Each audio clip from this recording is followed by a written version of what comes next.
Nakabenta ki khobor ke baman kasni subscribe yo Antor News. Order tiba semua start hari ini sini. Mau tiba lain yang keren solution policy. Lain undang kamsu hana nama sih complete baik. Ikhlas orang kita tinggi ikhlas dari nama solution policy. Dalam dari nama solution policy yang mungkin ini yang kita kerjakan bagi data. Yang pertama bagi complete bagi beri mentor. Kita kami advance ini discuss ini nama solution. Ini benar kalau ada tangan bagi kuat bantawa kalau ban penbek yang kebatuna bakabapana harga kena research policy. Kalau kita solusi apa impact ini bisa punya yang kena research policy. Ini apa prinsip? Dari ini apa prinsip? Ini apa prinsip? Ini apa prinsip? Ini sorkan, bagai sorkan dengan syariah ini, kerana prinsipnya suatu macam.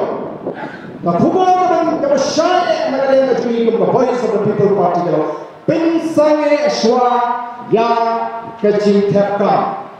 Prinsipnya suatu yang kita kiri komfort ban penrungkam ban pendap ini kita vakansi. Kabam parla ban penbek yang kata reservation policy.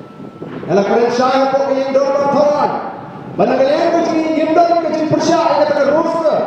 Menerai buat ban penbek suara reservation policy. The problem ketika reservation policy kami kata roster. Ini mana kata tahu. Oh dalam kebelaskan oh badan lokren somset apa ini dorong kawan. Kini kita lalu kecil keren persya yang kata itu high court merejayu. High court kejubayu. Hadir nanti oleh dalam kepada ayat persya. High court telah keren. Dan masyarakat ya ke polisi ban pendek ban pendek lahap ban i.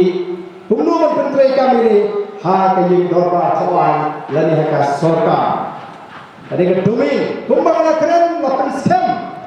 Terima kasih komiti dalam kementerian kejingit ini keren lebih ya kan kemak. Ini suatu ya kan bagi keren.